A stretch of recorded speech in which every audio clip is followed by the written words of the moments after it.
आज आषाढीची वारीसाठी एक नियोजनबद्ध उपक्रम कसा राबवला पाहिजे, कारण आरोग्याची वारी पंढरीच्या दारी हे दुसरं वर्ष आम्ही साजरा करतो आहे। मला वाटतं भविष्यातसुद्धा हे निरंतर सेवा महाराष्ट्र शासनातर्फे संपूर्ण वारकरी पंथाला दिली जाईल असं मला वाटतं। आणि मागच्या वर्षी ज्या त्रुटी होत्या त्या त्रुटी ओव्हरकम करणं, ह्या ठिकाणी वारकऱ्यांच्यासाठी आरोग्याच्या सुविधा उपलब्ध करून देणं, त्यांच्या तपासण्या करणं, त्यांच्यावरती उपचार करणं, काही शस्त्रक्रिया असतील त्या करणं हा एक भाग। आणि त्याच्यानंतर ज्या ज्या ठिकाणी दिंडीनी प्रस्थान ठेवलेलं आहे त्या ठिकाणाहून पंढरपुरापर्यंत आगमन होईपर्यंत रस्त्यामध्ये काही कॅज्युलिटी झाली तर त्या ठिकाणी त्याला गोल्डन आवर्समध्ये उपचार मिळणं, फर्स्ट एड मिळणं, तात्काळ सेवा उपलब्ध करून देणं, त्यांच्या सुविधा चेक करणं, शुद्ध पाणी देणं, जे काय अन्नदान त्या ठिकाणी होत असतं किंवा वारकरी आपापल्या दिंडीमध्ये अन्नदान शिजवत असतात त्याच्याही व्यवस्थित चेकिंग करणं की जेणेकरून कुठलीही कॅज्युलिटी घडू नये, ह्या प्रिकॉशनरी मेजर्स घ्यायच्या सूचना दिलेल्या आहेत, मागच्या वेळेसही दिल्या होत्या। आणि मग मागच्या वेळेस वाळवंटामध्ये काय अडचणी तयार झाल्या, ट्रॅफिकच्या पंढरपूर शहरामध्ये काय अडचणी तयार झाल्या, डॉक्टरांच्या बाबतीत आम्ही काय निर्देश दिलेले होते, ह्या सगळ्या बाबीचा मागच्या वेळेस आलेल्या अडचणी ह्यावेळेस कशा दूर करायच्या ह्याच्यावरती ही संपूर्ण आढावा बैठक घेऊन त्याच्यावरती सांगोपांग विचारविनिमय झाला आणि त्या पद्धतीनं याच्यावरती रेमेडी कशी द्यायची याचाही निर्णय घेण्यात आलेला आहे।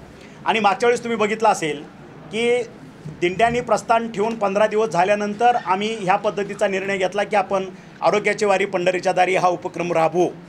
आणि तेवढ्या शॉर्ट पिरियडमध्ये सुद्धा आम्ही ते आरोग्य शिबिरं किंवा वारकऱ्यांचा तपासण्या अतिशय यशस्वीपणे पार पाडण्यास सक्सेस झालो। जवळपास 11.5 लाख वारकऱ्यांच्या तपासण्या आम्ही पूर्ण केल्या। आणि तुम्ही बघितलं असेल की सगळ्यांच्या साक्षीनं आपल्याला महाआरोग्य शिबिरं ज्या पद्धतीनं राबवली, तपासण्या ज्या पद्धतीनं राबवल्या, त्याच्यासाठी आपल्याला गिनीज बुक ऑफ वर्ल्ड रेकॉर्डमध्ये आपली नोंद झाली।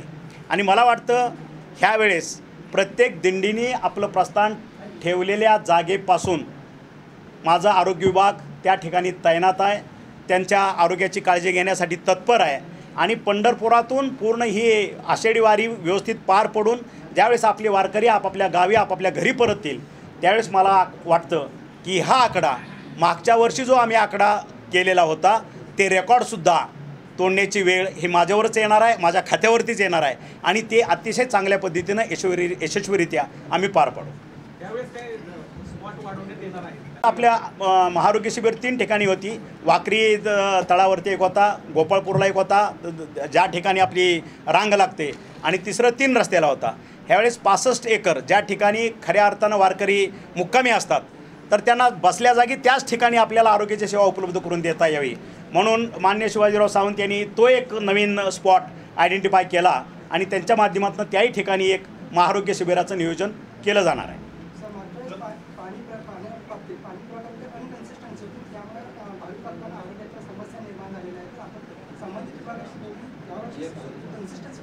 येस तेही सांगितलेलं आहे। संपूर्ण ठिकाणी चांगल्या प्रेशरनं चांगल्या पद्धतीनं 24/7 त्या 7 दिवसामध्ये पंढरपूर शहराला आणि ज्या ज्या ठिकाणी असे टेम्पररी कनेक्शन दिले आहेत वारकऱ्यांच्यासाठी त्या ठिकाणी चांगल्या फोर्सनं पाणी उपलब्ध व्हावं आणि स्वच्छ पाणी हे उपलब्ध व्हावं ह्या सूचना दिलेल्या आहेत। संपूर्ण शहराला सांगितलं ना, उपनगर आलीच त्याच्यामध्ये। विरोधकांनी आरोप केला महाआरोग्य शिबिर म्हणजे दरोडा आहे, त्या संदर्भात महाआरोग्य शिबिर हां दरोडा आहे, विनाकारण खर्च केला जातो। आता आरोग्याची काळजी जर संपूर्ण वारकऱ्यांची काळजी जर कुठलं आरोग्य शिबिर घेत असेल तर दरोडा म्हणायचं का त्याला काय म्हणायचं ह्याचं उत्तर मला वाटतं सांप्रदायिक पंथातले वारकरी देतील। आणि किंबहुना ह्या ठिकाणचे विठ्ठल रुक्माई मंदिर समितीचे जे आपले हे आहेत आमचे औसेकर महाराज त्यांनी बघितले, त्यांच्याच हस्ते बऱ्यापैकी मागच्या आरोग्य शिबिराचं उद्घाटन झालं होतं। आणि आरोग्याची सेवा कशा पद्धतीनं पुरवली, शासनाचा खर्च किती झाला आणि भैरवनाथ शुगर वर्क्स लिमिटेड ह्या माध्यमातून उद्योग समूहाच्या माध्यमातून शेअर्स फंडातनं खर्च किती झाला। मला वाटतं आपण सर्वजण सन्माननीय पत्रकार आहात, इथले सन्माननीय नागरिक आहात, आपण RTI खाली अर्ज करावा आणि मागच्या वर्षी शासनाच्या तिजोरीतनं ह्या महाआरोग्य शिबिरावरती किती खर्च झाला ह्याची माहिती घ्यावी आणि ती माहिती माननीय सदस्य सन्माननीय सदस्य आव्हाड साहेब यांना द्यावी आणि मग त्यांनी त्याच्यावरती भाष्य करावं असं मला वाटतं. गोळ्या औषधाचा खर्च 2.5 कोटी दाखवला आणि डॉक्टरांनी निवासाचा खर्च जादा दाखवलेला. तेच RTI खाली माहिती घ्या, त्याच्यावरले एक्झॅक्ट आकडे तुम्हाला समोर येतील. मला वाटतं त्या ठिकाणी प्रशासन तर तुम्हाला अशी दुटप्पी माहिती देणार नाहीत. लक्षात बऱ्यापैकी जवळपास 70 ते 80% खर्च हा भैरवनाथ शुगर वर्क्स लिमिटेड उद्योग समूह ह्या माध्यमातून केला गेलेला आहे. तुम्ही त्याचे साक्षीदार होता. आणि औषधाचा जो खर्च असेल तेवढाच खर्च आणि लोकांच्या काही शासकीय जी लोकं आली त्यांचा TADN पगारी हाच विषय असेल. बाकी आमच्या धर्मेंद्रने जे काही NGO आणले, त्यांनी चष्मे आणले, त्याचंही मला वाटतं कुठं आम्ही काही बिलिंग किंवा त्या लोकांनी काही केलेलं नाही. हा समाजसेवाचा उपक्रम आहे. समाजसेवा म्हणून आम्ही ह्याच्याकडे बघतो. आम्हाला मिळालेली समाजसेवेची एक संधी आहे. ह्या भावनेतनं आम्ही ह्या ठिकाणी सेवा उपलब्ध करून देतो. जागतिक स्तरावर आपल्या आरोग्याच्या दखल घेतली जाते, इथे मात्र राजकारण केलं जातं, टीका टिप्पणी होते. याबाबत आपली विषय खरं तर हा प्रश्न तुम्ही मला विचारण्यापेक्षा ज्यांनी टीका टिप्पणी केली त्यांनाच विचारणं संयुक्तिक ठरेल. मागच्या वेळी जे वारकरी आपल्या शिबिरातून तपासून गेले त्यांना पण त्यांच्या गावामध्ये फायदा झालेला आहे. हो. तुमचे जे काही ते तपासण्या केल्या तिथं त्यांना आता यावेळी काही वेगळं अजून काही यामध्ये समावेश नाही, आता मागच्या वेळेस ज्यावेळेस आपल्या तपासण्या झाल्या त्यावेळेस आरोग्य विभाग महाराष्ट्र शासन ह्या मोफत सेवा नव्हत्या. पण 15 ऑगस्ट 2023ला तो आम्ही कायदा पास केला आणि 15 ऑगस्ट 2023पासून महाराष्ट्रामध्ये संपूर्ण शासकीय दवाखान्यांनी संपूर्ण सेवा ह्या मोफत केल्या. त्याच्यामुळं तुम्ही बघितलं असेल 15 ऑगस्ट नंतर ज्या सेवा मोफत झाल्या त्याच्यानंतर आमच्या शासकीय दवाखान्याची IPD OPD वाढली आणि ती नुसती वाढली नाही तर तिप्पट चौपट वाढली. त्याचे तुम्ही त्याचे साक्षीदार आहात. इचलकरंजी वगैरे कोल्हापूर बघितलं, ज्या ठिकाणी 100 IPD होती त्या ठिकाणी 200-300 IPD झाली. OPD 200 होती त्या ठिकाणी 1000 OPD झाल्या. आणि त्याच्यामुळं गेल्या वर्षी औषधाचा तुटवडा प्रत्येक दवाखान्यात निर्माण झाला.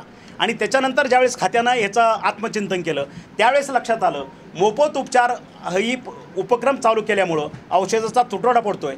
त्यामुळं तात्काळ माननीय मुख्यमंत्र्यांनी आम्हाला आदेशित केलं की अशा पद्धतीची औषध खरेदी 100% औषध खरेदी त्या ठिकाणी लोकल लेवलला द्या.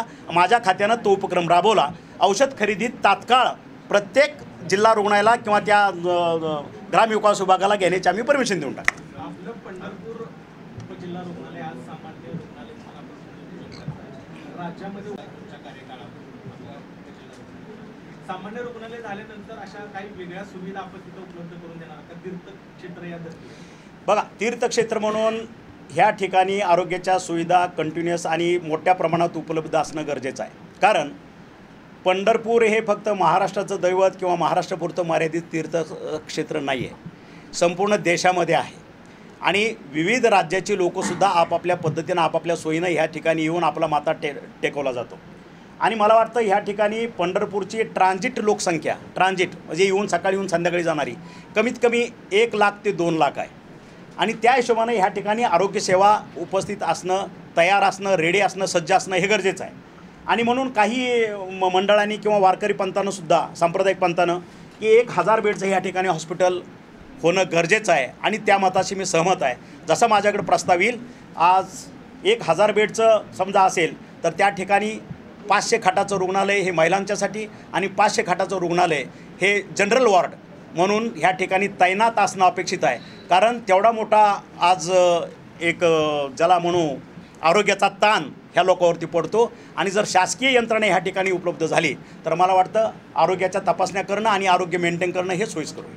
करायचं माणूस आहे आपला कधी होईल? तेच सांगितलं आता 500 खाटाचं महिलाचं रुग्णालय आणि 500 खाटाचं जनरल रुग्णालय अशा पद्धतीचं 2 रुग्णालयाला मी येत्या महिन्याभरामध्ये तात्काळ मंजुरी देईन. सध्या पावसाळा चालू आहे, डेंगू आणि चिकनगुन्याची साथ सध्या त्या ठिकाणी शहरामध्ये आहे. त्या पार्श्वभूमीवर काही काम ठेवलेले आहेत का? नाही, ह्या ठिकाणी आमच्या साथीचे नियंत्रण करणारी जे यंत्रणा आहे त्यांना कार्यान्वित केलेलं आहे. आणि ज्या ठिकाणी ज्या विभागात आता बघा, काही भागामध्ये पाऊस पडतो, काही भागामध्ये अजून उष्णतेची लाटच आहे. ज्या ठिकाणी अशा पद्धतीचा पाऊस पडून डेंगू किंवा अशा साथीच्या रोगाचा फैलाव व्हायला लागलेला आहे त्या ठिकाणी मी माझ्या खात्याला अवगत केलेलं आहे की ताबडतोब यंत्रणा घेऊन फवारणी असलेली औषधं असेल त्या ठिकाणी जाऊन तपासण्या करणं हे गरजेचं आहे आणि ती यंत्रणा कार्यान्वित केलेली आहे. शिवाजी सावंत सर OPD बरोबर IPD सुद्धा निर्णय झाला आहे. कुठं?